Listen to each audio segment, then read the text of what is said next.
بسم اللہ الرحمن الرحیم۔ السلام علیکم عزیز دوستو، امید کرتا ہوں آپ سب خیریت سے ہوں گے۔ کسی زمانے میں ایک چور تھا۔ وہ ایک بادشاہ کے محل میں چوری کرنے کے ارادے سے گیا۔ رات کا وقت تھا اور محل کے ایک کمرے سے بادشاہ اور اس کی بیوی کی گفتگو کی آواز آ رہی تھی۔ وہ کھڑے ہو کر سننے لگا۔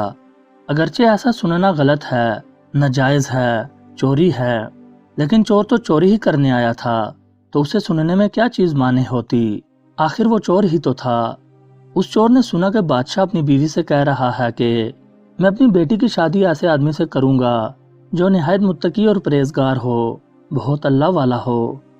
جب چور یہ بات سن رہا تھا تو اس کے دل میں خیال آیا کہ کیوں نہ میں کچھ ایسا بن کر دکھاؤں کہ بادشاہ میرے ہی ساتھ شہزادی کی شادی کر دے۔ دل میں ایک ہرس پیدا ہو گئی۔ اب وہ چوری کرنا تو بھول گیا، لیکن دھوکہ دینے پر اتر آیا اور گھر جا کر بہت دیر تک سوچنے لگا کہ کس طرح میں اس بات میں کامیاب ہو سکتا ہوں۔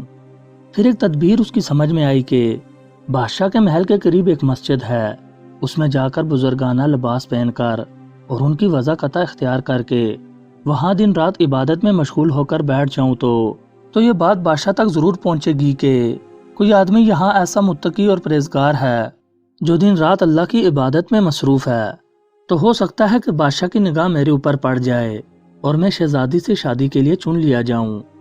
یہ اس چور کا ایک نہایت حقیر اور ذلیل دنیاوی مقصد تھا جس کے لیے اس نے یہ ارادہ کیا۔ پھر اس نے اپنے پروگرام کے مطابق بزرگانہ لباس اور وضاحت اختیار کر کے اس مسجد میں جا کر نمازوں پر نمازیں، ذکر و تلاوت اور مراقبے سب شروع کر دیے۔ دن گزرتے رہے اور لوگوں میں شہرت ہوتی گئی کہ اللہ کے بہت بڑے ولی یہاں آگے ہیں جو دن رات عبادت کرتے ہیں۔ یہاں تک کہ یہ بات بادشاہ تک پہنچ گئی کہ یہاں کوئی اللہ والے آ کر بیٹھے ہیں، جوان ہیں، تقوی و طہارت میں بے نظیر۔ جب بادشاہ کو یہ بات معلوم ہوئی تو انہوں نے اپنے ارادے کے مطابق غور و فکر شروع کر دیا کہ شہزادی کے متعلق جو سوچا تھا اس کے لیے اسی کا انتخاب کیوں نہ کر لیا جائے۔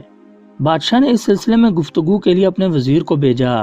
وزیر اس شخص کے پاس مسجد پہنچا اور بادب ہو کر اس سے کہا کہ میں آپ کی خدمت میں بادشاہ کی طرف سے ایک پیغام لے کر آیا ہوں۔ اس نے پوچھا کہ کیا پیغام ہے؟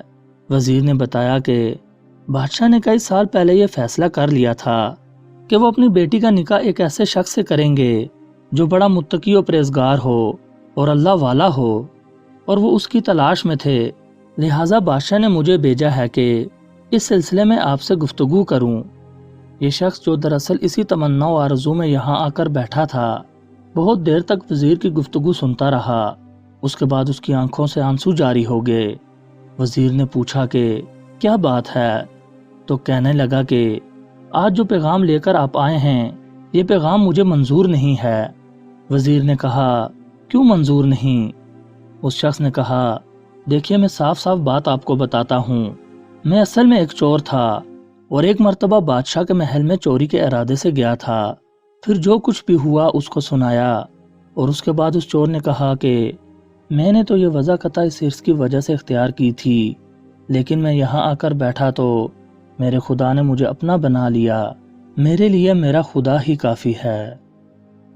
عزیز دوستو، جب عبادت عبادت ہو جائے، نماز نماز ہو جائے، ذکر ذکر ہو جائے اور ہماری دیگر عبادتیں واقعی عبادتیں ہو جائیں تو بے شک یہ نمازیں اور عبادتیں انسان کو برائیوں سے روکتی ہیں۔ دوستو، امید کرتا ہوں آج کی یہ ویڈیو آپ کو پسند آئی ہوگی۔ مزید اچھی ویڈیوز دیکھنے کے لیے ہمارے چینل کو سبسکرائب کریں اور گھنٹی کا بٹن لازمی دبائیں۔ ہماری حوصلہ افزائی کے لیے ویڈیو کا لائک اور شیئر ضرور کر دیا کریں۔ اگلی ویڈیو تک کے لیے مجھے دیجیے اجازت۔ اللہ نگہبان۔